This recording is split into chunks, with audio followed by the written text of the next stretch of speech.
নারীরা সহজে কাউকে ঘৃণা করে না, ক্ষণিকের ভুল বুঝলেও সহজে ঘৃণার তালিকায় কাউকে রাখে না।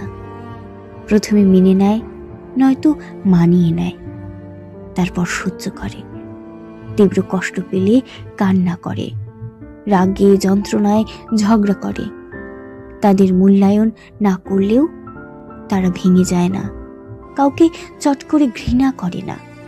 কিন্তু তারপর নীরব নিভৃতে তাদের সাথে অনেক কিছুই ঘটে যায়, যা আর মানিয়ে নেওয়া সম্ভব না। তখনই নারী চুপ করে যায়, একেবারে শান্ত নদীর মতো চুপ। হয়তো কারো প্রতি ঘৃণা জন্মিয়েই তারা এই কঠিন নীরবতা বেছে নেয়।